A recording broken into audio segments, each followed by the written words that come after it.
저는 클레어 슐러입니다. 31살이고 독일에서 물류 자동화 스타트업을 운영하고 있어요.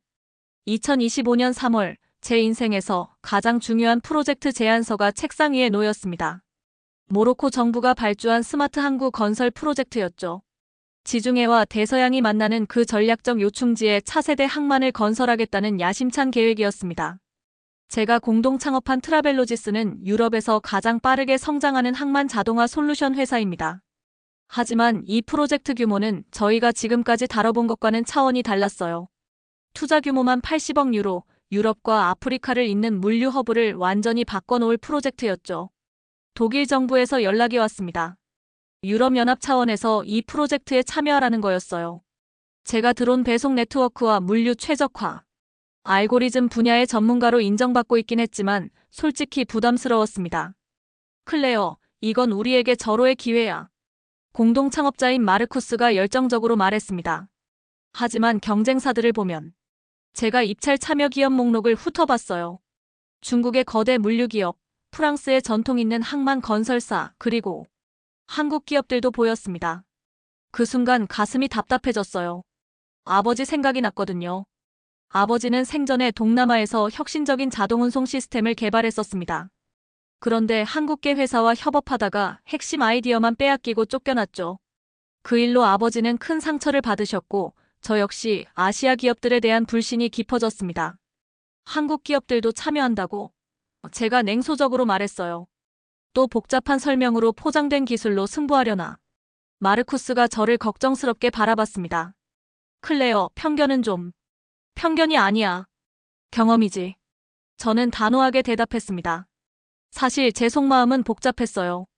이 프로젝트는 저희 회사의 미래가 걸린 일이었습니다. 성공하면 유럽 최고의 물류 솔루션 기업으로 도약할 수 있지만 실패하면 생각하기도 싫었어요. 독일 정부 담당자가 다시 전화했습니다. 슐러 씨, 현지 조사팀 리더로 모로코에 파견되는 게 어떻겠습니까? 프로젝트 핵심 기술 책임자로 말이죠. 저는 잠시 망설였습니다. 하지만 이건 기회였어요. 제 기술력을 증명할 수 있는 무대였죠. 좋습니다. 언제 출국하면 될까요? 일주일 후 저는 카사블랑카 공항에 도착했습니다. 모로코의 뜨거운 햇살이 제 얼굴을 내리쬐어요. 저 멀리 지중해가 반짝이고 있었습니다. 호텔에서 프로젝트 자료를 다시 검토했어요. 모로코 정부는 정말 야심차게 접근하고 있었습니다. 단순한 항만이 아니라 인공지능과 사물인터넷이 결합된 완전 자동화 시스템을 원했죠. 제 전문 분야와 정확히 일치했습니다. 하지만 마음 한편으론 여전히 불안했어요. 특히 한국 기업들과 경쟁해야 한다는 생각에 말이죠. 아버지의 상처가 제 마음에도 깊이 새겨져 있었거든요. 그날 밤 저는 모로코의 별이 가득한 하늘을 바라보며 생각했습니다. 이번엔 달라야 해. 누구에게도 속지 않을 거야. 제 기술력으로 정정당당하게 승부하겠다고 다짐했죠.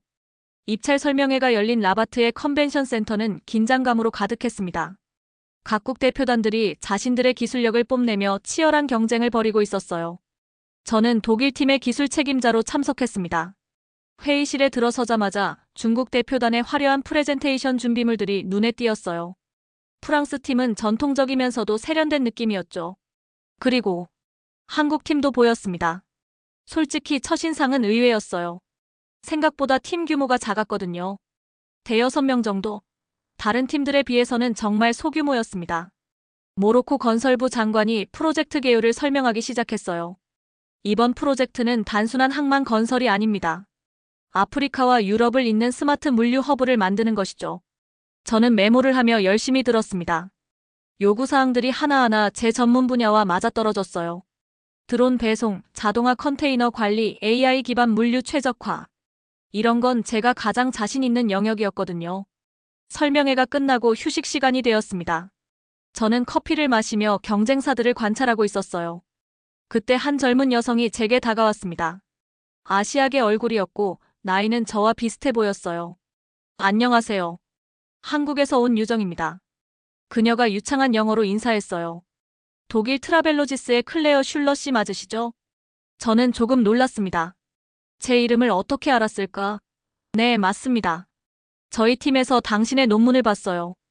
드론 배송 네트워크 최적화에 관한 연구 말이에요. 정말 인상적이었습니다.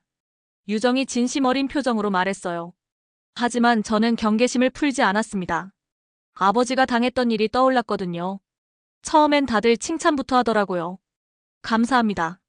그런데 무슨 일로 저를 찾으셨나요? 유정이 잠시 망설이다가 입을 열었습니다. 사실 제안을 드리고 싶어서요.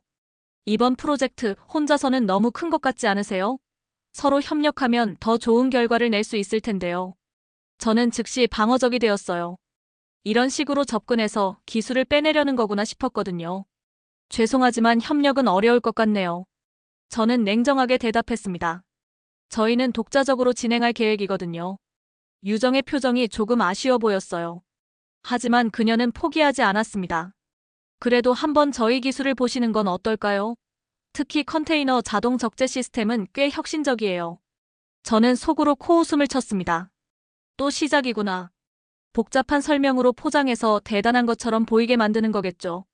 당신네 시스템은 복잡한 설명으로 포장된 것뿐일 거예요. 제가 직설적으로 말했어요.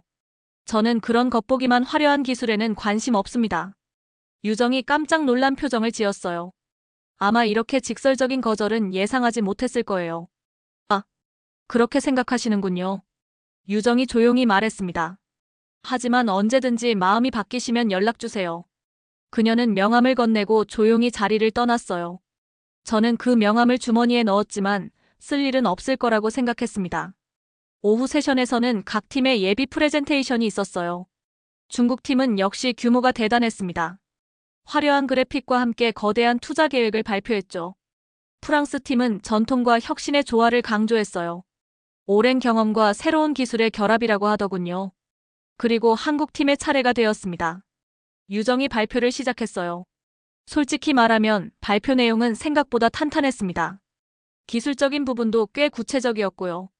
하지만 저는 여전히 의심스러웠어요. 발표 자료와 실제 구현 능력은 다른 거니까요. 발표가 끝나고 질의응답 시간이 되었습니다. 저는 손을 들었어요. 한국 팀에 질문 있습니다. 자동 적재 시스템의 오류율은 어느 정도인가요? 실제 테스트 데이터가 있으시나요? 유정이 자신 있게 대답했습니다. 현재 부산항에서 시범 운영 중이며 오류율은 0.03% 미만입니다. 상세한 데이터는 보안상 공개하기 어렵지만. 보안상? 저는 냉소적으로 반응했어요. 그럼 검증하기 어렵겠네요. 유정이 잠시 멈칫했지만 곧 침착하게 대답했습니다. 물론 선정되시면 모든 데이터를 공개할 준비가 되어 있습니다. 설명회가 끝나고 저는 호텔로 돌아왔어요. 하지만 마음이 편하지 않았습니다. 유정의 마지막 표정이 계속 떠올랐거든요. 제가 너무 공격적이었나 싶기도 했고요. 하지만 곧 고개를 저었습니다. 아니야, 이런 식으로 흔들리면 안 돼. 아버지처럼 당할 순 없어. 그날 밤 저는 한국팀의 발표 자료를 다시 검토했어요. 인정하기 싫었지만 생각보다 허점이 보이지 않았습니다. 오히려 일부 부분은 저희 기술보다 더 진보적이었어요. 하지만 여전히 믿을 수 없었습니다. 겉으로는 그럴듯해 보여도 속에 뭔가 다른 의도가 있을 거라고 생각했어요. 그날 밤 잠이 오지 않았습니다. 유정과의 만남이 자꾸 아버지 이야기를 떠올리게 했거든요. 아버지는 정말 뛰어난 엔지니어였어요. 독일에서 물류 자동화 연구로 박사학위를 받으셨고 여러 기업에서 러브콜을 받았죠. 하지만 아버지는 더 큰 꿈이 있으셨습니다. 동남아시아의 급성장하는 물류 시장에 혁신을 가져다주고 싶으셨어요. 2018년 아버지는 말레이시아 쿠알라룸푸르로 향했습니다. 혁신적인 자동 운송 시스템을 개발해서 현지 물류 회사들과 협업하겠다는 계획이었죠. 처음엔 정말 순조로웠어요. 아버지의 기술에 관심을 보이는 회사들이 많았거든요. 특히 한 한국계 물류 회사가 적극적으로 나섰습니다. 클레어야, 이번엔 정말 큰일을 해낼 것 같아. 아버지가 화상통화로 기뻐하셨던 모습이 아직도 생생해요. 한국 사람들이 정말 열정적이야. 기술에 대한 이해도도 높고. 그 회사 대표는 아버지를 극진히 대했습니다. 최고급 호텔에 숙박을 제공하고 매일 회식 자리를 마련했죠. 아버지는 그런 환대에 감동받으셨어요. 독일 사람들보다 훨씬 따뜻하다. 아버지가 말씀하셨죠. 기술 이야기만 해도 눈을 반짝이며 들어. 하지만 문제는 다른 곳에 있었습니다. 아버지가 너무 성급하게 신뢰하셨던 거예요. 몇 달간의 협상이 이어졌어요. 계약서 초안이 나왔지만 복잡한 법적 용어들 때문에 이해하기 어려웠습니다. 아버지는 독일식 직선적 사고로 접근하셨어요. 왜 이렇게 복잡하게 써놓았지? 간단하게 하면 되는데. 아버지가 불만을 표하셨죠.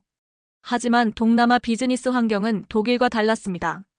현지 법률도 복잡했고 정부 규제도 까다로웠어요. 한국 회사 측에서는 이런 환경적 특수성을 설명하려 했지만 아버지는 이해하기 어려워하셨어요.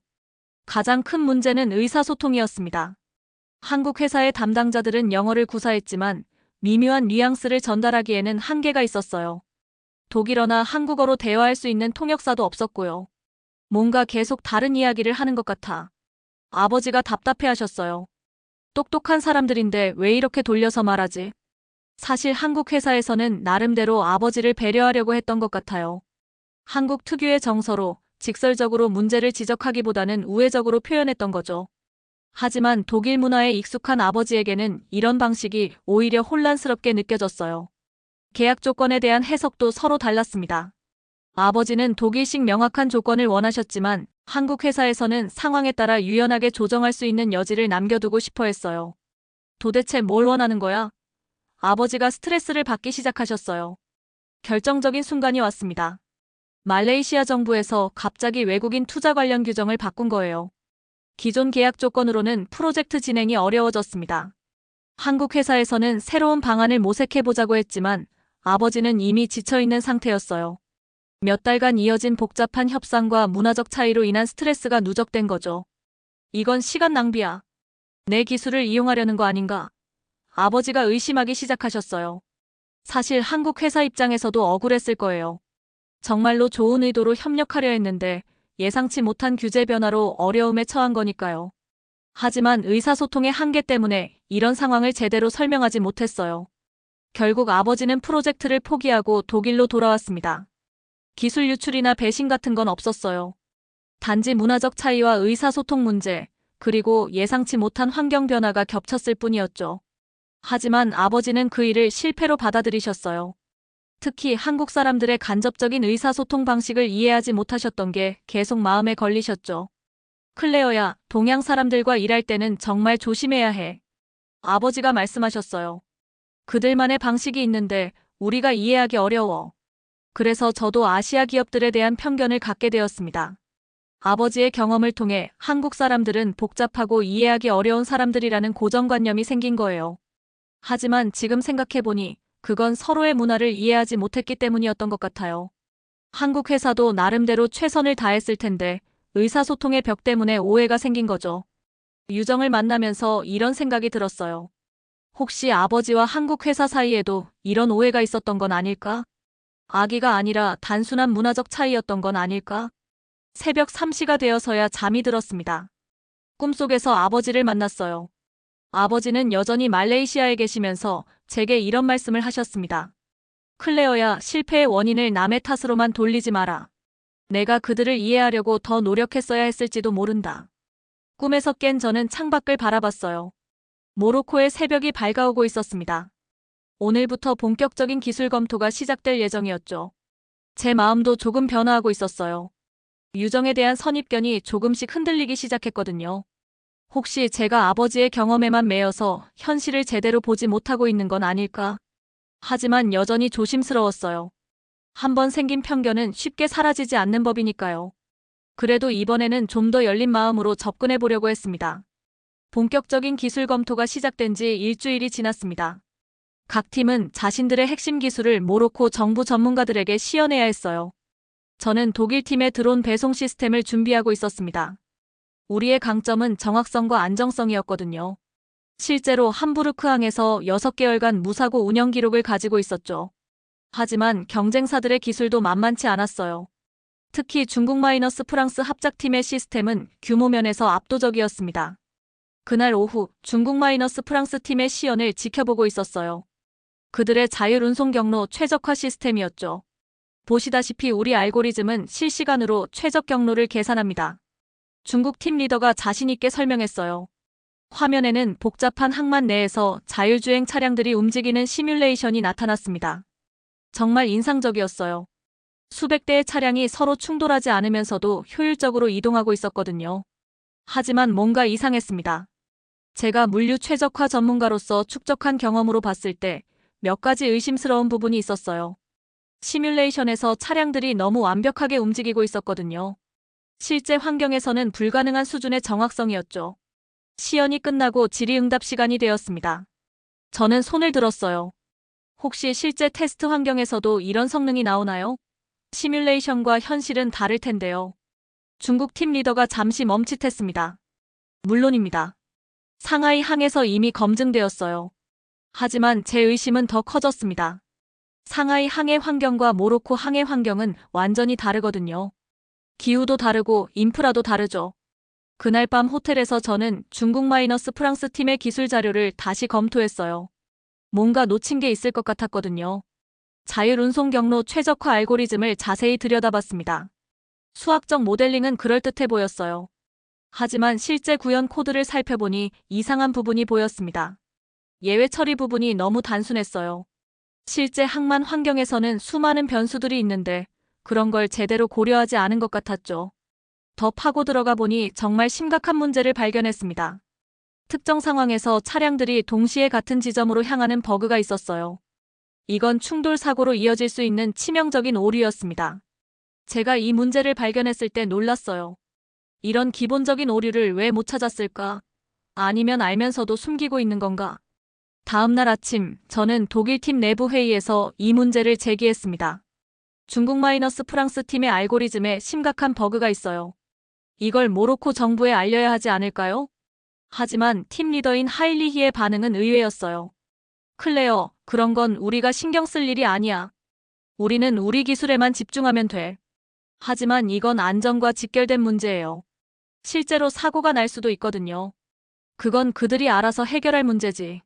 우리가 나서서 경쟁사 흠집낼 필요 없어. 저는 답답했습니다.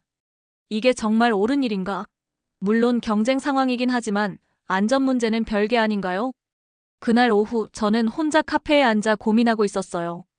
이 문제를 어떻게 처리해야 할지 몰랐거든요. 그때 누군가 제 앞자리에 앉았습니다. 고개를 들어보니 유정이었어요. 안녕하세요, 클레어. 유정이 조심스럽게 인사했어요. 혼자 계시길래. 저는 경계심이 들었습니다. 무슨 일이세요? 유정이 잠시 망설이다가 낮은 목소리로 말했어요. 혹시 중국 마이너스 프랑스 팀의 알고리즘에서 이상한 점을 발견하지 않으셨나요? 제가 깜짝 놀랐어요. 유정도 그 문제를 알고 있었던 거예요. 뭘 말하는 거죠? 유정이 주변을 살피더니 조용히 말했습니다. 차량 경로 충돌 버그 말이에요. 특정 조건에서 동시 접근하는 문제. 제 입이 벌어졌어요. 유정이 제가 발견한 것과 똑같은 문제를 지적하고 있었거든요. 어떻게 그걸 알았죠? 저희도 경쟁사 분석을 하거든요. 유정이 진지하게 말했어요. 그런데 이건 정말 심각한 문제예요. 실제 운영하면 반드시 사고가 날 거예요. 저는 혼란스러웠습니다. 유정이 정말 이 문제를 걱정하는 것 같았거든요. 단순히 경쟁사를 깎아내리려는 게 아니라 진짜 안전을 우려하는 것 같았어요. 그럼 어떻게 해야 할까요? 제가 물었습니다. 유정이 가방에서 USB를 꺼냈어요. 이 안에 해당 버그의 백도어 코드와 증거가 들어있어요. 모로코 정부에 제출하면 됩니다. 저는 그 USB를 받기를 망설였어요. 이게 함정일 수도 있잖아요. 아버지처럼 당하는 건 아닐까? 왜 저한테 이걸 주는 거죠? 자기들이 직접 제출하면 되잖아요. 유정이 씁쓸하게 웃었어요. 저희가 제출하면 경쟁사 비방으로 받아들여질 수 있어요. 하지만 독일 팀에서 제출하면 객관적인 기술 검토로 봐줄 거예요. 그럼 자기들이 유리해지는 거 아닌가요? 이건 경쟁의 문제가 아니에요. 유정이 진지하게 말했어요. 만약 이 버그를 방치하고 프로젝트가 진행되면 결국 문제가 터질 거예요. 그때 가서 책임을 누가 질까요? 모로코 정부도 피해를 보고 관련된 모든 기업들도 타격을 받을 거예요. 유정의 말이 맞았어요. 이건 단순한 경쟁의 문제가 아니었습니다. 실제 사람들의 안전이 걸린 문제였죠. 그리고 유정이 조심스럽게 덧붙였어요. 이걸 밝히지 않으면 결국 당신 회사를 희생양으로 쓸 거예요. 무슨 뜻이죠? 중국 마이너스 프랑스 팀이 선정되면 나중에 문제가 생겼을 때 기술 검토를 제대로 하지 않은 다른 팀들에게도 책임을 돌릴 거예요. 특히 같은 유럽 팀인 당신들에게 말이죠. 제가 뒤통수를 맞은 기분이었어요. 그런 가능성은 생각해보지 못했거든요. USB를 받으며 저는 유정을 다시 바라봤습니다. 정말 이 사람을 믿어도 될까? 아니면 또 다른 함정일까? 하지만 유정의 눈에서 진심이 느껴졌어요. 경쟁에서 이기려는 욕심이 아니라 정말로 옳은 일을 하려는 의지가 보였거든요. 왜 이런 일을 하는 거죠? 자기들한테 득이 될 게 없잖아요. 유정이 잠시 생각하더니 대답했어요. 제 아버지도 엔지니어셨어요. 항상 이런 말씀을 하셨죠. 기술은 사람을 위한 것이라고. 경쟁에서 이기는 것보다 사람들을 안전하게 지키는 게 더 중요하다고요. 그 말을 들으니 제 아버지가 떠올랐어요. 아버지도 비슷한 철학을 가지고 계셨거든요. 기술은 인류를 위해 존재한다고 하셨죠. 그럼 이 USB를 어떻게 활용하면 될까요? 내용을 직접 확인해 보세요. 그리고 확신이 서면 모로코 정부기술위원회에 정식으로 문제를 제기하면 됩니다. 그날 밤 호텔로 돌아와서 USB 내용을 확인했어요. 정말 충격적이었습니다. 유정이 제공한 증거는 제가 발견한 것보다 훨씬 상세했어요. 버그의 발생 조건, 예상되는 사고 시나리오, 심지어 이미 상하이에서 일어났던 소규모 사고 기록까지 있었습니다. 중국 마이너스 프랑스 팀이 이 문제를 알고 있으면서도 숨기고 있었던 거예요. 이건 명백한 기만이었습니다. 모로코 정부를 속이고 있는 거죠. 저는 밤새 고민했어요. 이 정보를 믿어야 할까? 유정을 믿어야 할까? 아버지의 말씀이 떠올랐어요. 클레어야, 세상에는 나쁜 사람도 있지만 좋은 사람도 많다. 하나의 경험으로 모든 사람을 판단하지는 마라. 그리고 제 자신에게 솔직해져야 했어요. 유정에 대한 제 편견이 아버지의 상처에서 비롯된 거라는 걸 인정해야 했죠. 다음 날 아침, 저는 결정을 내렸습니다. 이 문제를 모로코 정부에 정식으로 제기하기로 했어요. 그리고 그 전에 유정에게 제대로 된 사과를 해야겠다고 생각했습니다. 아침 일찍 유정에게 메시지를 보냈습니다. 오늘 점심에 만날 수 있을까요? 이야기하고 싶은 게 있어요. 유정은 금세 답장을 보내왔어요. 좋습니다. 호텔 근처 카페에서 만나죠. 점심시간에 카페에서 만난 유정은 조금 긴장해 보였어요. 제가 어떤 이야기를 할지 궁금했겠죠. 어제 주신 자료를 밤새 검토했어요. 제가 먼저 입을 열었습니다. 정말 심각한 문제네요. 유정이 안도하는 표정을 지었어요. 그럼 믿어주시는 건가요? 네. 그리고 저는 잠시 망설였다가 계속했습니다. 죄송해요. 처음에 너무 편견을 가지고 대했던 것 같아요. 유정이 고개를 저었어요. 이해해요. 저도 비슷한 경험이 있거든요. 비슷한 경험이요? 제 대학원 지도 교수님이 독일에서 연구하실 때 비슷한 일을 당하셨어요. 연구 성과를 도용당하셨죠. 그래서 처음엔 저도 유럽 기업들을 믿기 어려웠어요. 저는 깜짝 놀랐어요. 유정도 저와 비슷한 상처를 가지고 있었던 거예요. 그런데 어떻게 저한테 먼저 다가온 거죠? 유정이 잠시 생각하더니 대답했어요. 교수님이 하신 말씀이 있어요. 과거의 상처 때문에 미래의 기회를 놓치지 말라고. 나쁜 사람도 있지만 좋은 사람도 있다고 하셨거든요. 제 아버지와 같은 말씀이었어요. 그 순간 저는 유정과 제가 생각보다 많이 닮아 있다는 걸 깨달았습니다. 그럼 이제 어떻게 할까요? 모로코 정부에 이 문제를 제기해야겠죠? 네. 하지만 조심스럽게 접근해야 해요. 유정이 진지하게 말했어요. 증거는 확실하지만 정치적으로 민감한 문제거든요. 유정의 말이 맞았어요. 중국 마이너스 프랑스 팀은 강력한 경쟁자였고 이들을 겨냥한 문제 제기는 신중해야 했습니다. 제가 독일 팀 명의로 기술위원회에 공식 검토 요청을 올리겠어요.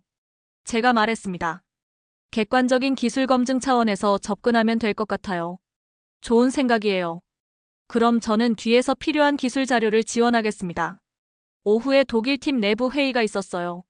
저는 하일리히와 마르쿠스에게 상황을 설명했습니다. 이건 정말 심각한 안전 문제예요. 우리가 나서서 문제를 제기해야 합니다. 하지만 하일리히는 여전히 회의적이었어요. 클레어, 이게 정말 우리가 할 일인가? 한국 팀에서 제공한 정보라고 했지? 함정일 수도 있어. 아니에요. 제가 직접 확인했어요. 증거가 확실합니다. 마르쿠스가 중재했어요. 일단 기술위원회에 문의해보자. 공식적인 검토 요청 형태로 말이야. 결국 독일 팀 명의로 모로코 정부기술위원회에 공식 서한을 보내기로 했습니다. 경쟁사 비방이 아니라 프로젝트 전체의 안전성 검토를 요청한다는 명목이었죠. 다음 날 기술위원회에서 연락이 왔어요. 저희의 문제 제기를 심각하게 받아들이고 있다는 내용이었습니다. 내일 특별기술 검토 회의를 개최하겠습니다. 모든 참여팀이 참석해 주시기 바랍니다. 그날 밤 저는 유정과 다시 만났어요. 내일 회의에 대해 논의하기 위해서였죠. 내일이 중요한 고비가 될 것 같아요. 제가 말했습니다. 네. 하지만 진실은 밝혀져야 해요. 유정이 확신에 찬 목소리로 대답했어요. 유정 씨. 제가 조심스럽게 말했어요. 혹시 내일 회의에서 저희와 함께 공동 대응하는 건 어떨까요? 유정이 놀란 표정을 지었어요. 정말 그래도 될까요? 이 문제는 경쟁을 떠나서 모두의 안전과 관련된 거잖아요. 함께 해결하는 게 맞다고 생각해요. 그 순간 저는 제 마음속 편견이 완전히 사라진 걸 느꼈어요. 유정은 경쟁자가 아니라 같은 목표를 가진 동료였습니다. 고마워요, 클레어. 유정이 진심으로 감사 인사를 했어요. 처음에 당신이 저를 거절했을 때 정말 실망했었거든요. 하지만 지금은 이해해요. 저야말로 미안해요. 과거에 매여서 현재를 제대로 보지 못했네요. 그날 밤 저는 처음으로 마음이 편했어요. 아버지의 상처가 완전히 치유된 건 아니지만 그 상처 때문에 좋은 사람들까지 밀어내서는 안 된다는 걸 깨달았거든요. 그리고 유정이라는 사람을 통해 다시 배웠어요. 신뢰는 국적이나 과거 경험으로 결정되는 게 아니라 그 사람의 진심으로 만들어진다는 걸 말이에요. 내일은 정말 중요한 날이 될 거예요. 하지만 이제는 혼자가 아니었습니다. 유정이라는 믿을 만한 동료가 생겼으니까요.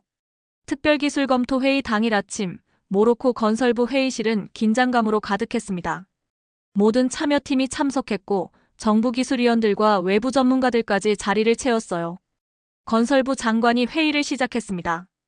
어제 독일팀에서 중요한 기술적 우려를 제기했습니다. 이는 프로젝트 전체의 안전과 직결되는 문제이므로 철저히 검토하겠습니다. 중국 마이너스 프랑스 팀 리더의 얼굴이 굳어졌어요. 뭔가 예상치 못한 일이 벌어지고 있다는 걸 직감한 것 같았습니다. 저는 준비해온 자료를 발표하기 시작했어요. 자율운송 경로 최적화 시스템에서 치명적인 버그를 발견했습니다. 특정 조건에서 다중 차량이 동일 지점으로 동시 접근하는 오류입니다.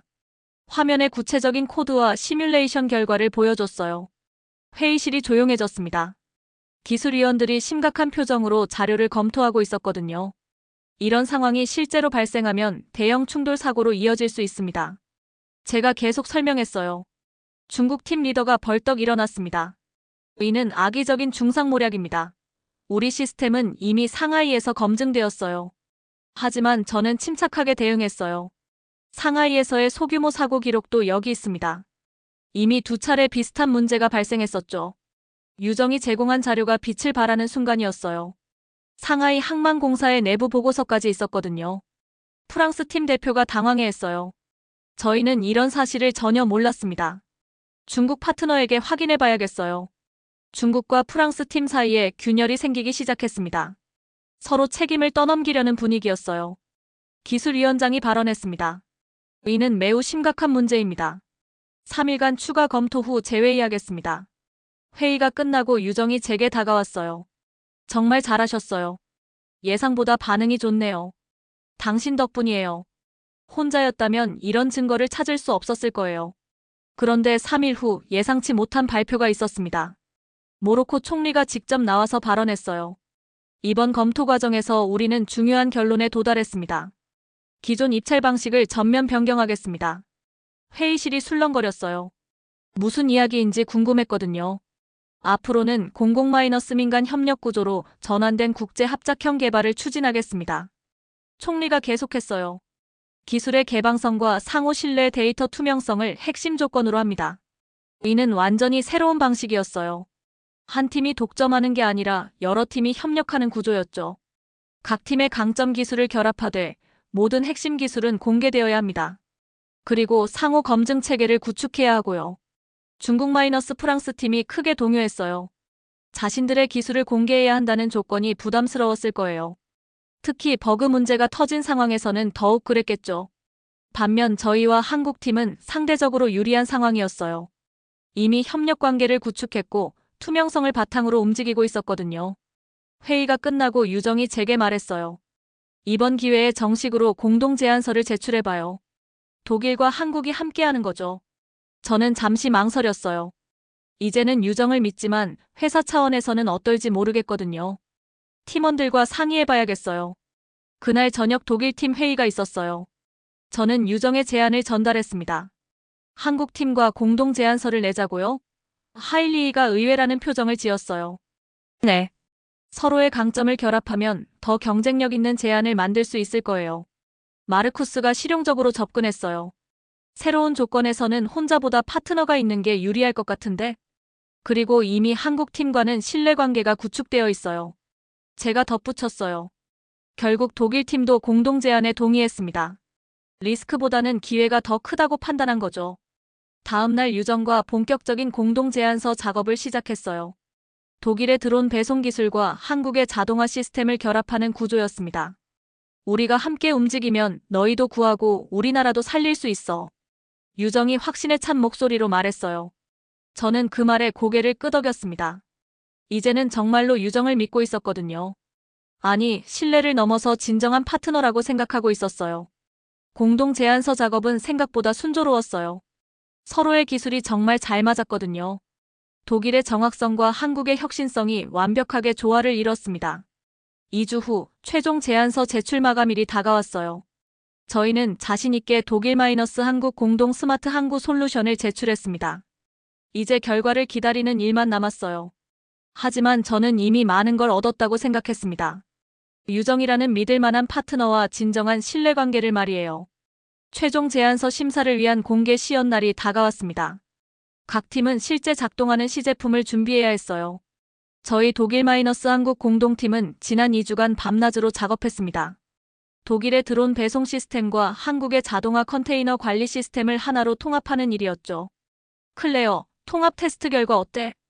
유정이 걱정스러운 표정으로 물었어요. 완벽해요. 저는 자신있게 대답했습니다. 오류율 0.01% 미만이에요. 예상보다 훨씬 안정적이네요. 실제로 두 시스템을 결합한 결과는 놀라웠어요. 단순히 112가 아니라 시너지 효과로 3이나 4가 된 느낌이었거든요. 시연 당일 모로코 라바트 항만에 임시로 설치된 테스트 구역에는 많은 사람들이 모였어요. 정부 관계자들, 언론, 그리고 각국 대사관 직원들까지 참석했습니다. 첫 번째로 중국-프랑스 팀이 시연을 시작했어요. 하지만 예상대로 문제가 발생했습니다. 자율운송 차량 2대가 같은 지점에서 충돌할 뻔한 아찔한 순간이 있었거든요. 시스템 오류입니다.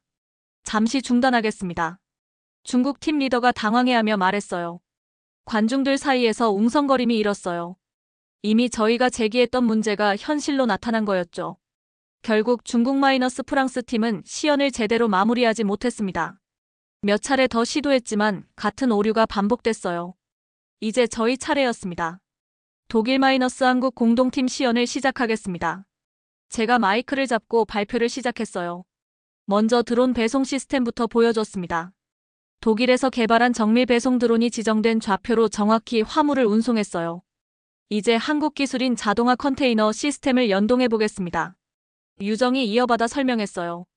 두 시스템이 완벽하게 연동되기 시작했습니다. 드론이 운송한 소형 화물이 자동으로 적절한 컨테이너에 분류되고 다시 자율운송 차량이 정확한 경로로 이동했어요. 가장 중요한 순간이었어요. 여러 대의 차량이 동시에 움직이는 복잡한 상황에서도 충돌 없이 효율적으로 작동하는지 보여줘야 했거든요.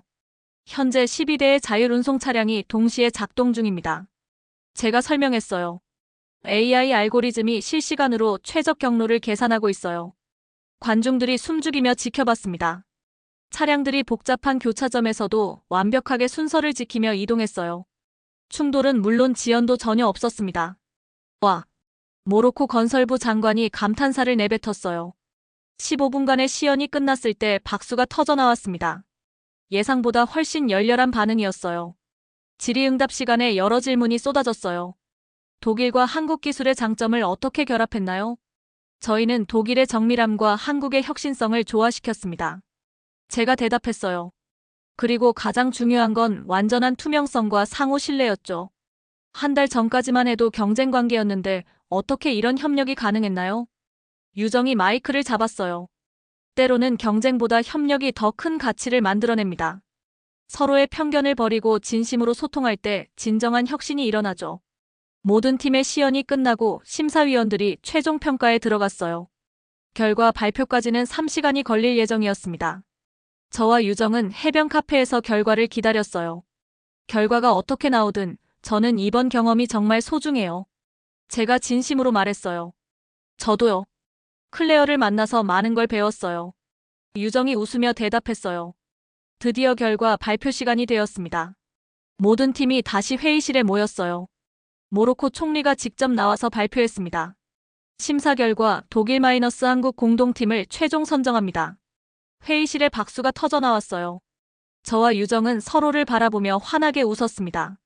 가장 작지만 가장 투명하고 강한 팀이었습니다. 총리가 선정 이유를 설명했어요. 기술의 우수성뿐만 아니라 협력과 신뢰의 가치를 보여준 팀이기도 합니다. 그 순간 저는 기자회견장에서 마이크를 잡았어요.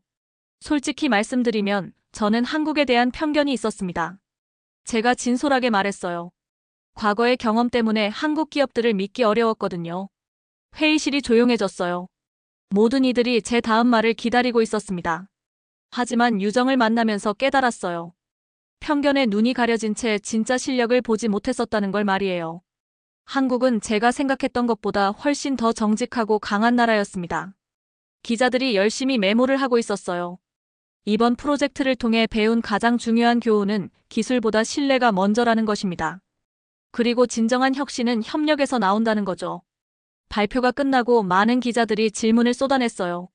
하지만 저는 유정과 함께 조용히 호텔로 돌아갔습니다. 클레어, 정말 고마워요. 유정이 진심으로 말했어요. 당신 덕분에 저도 많이 배웠어요. 저야말로 고마워요.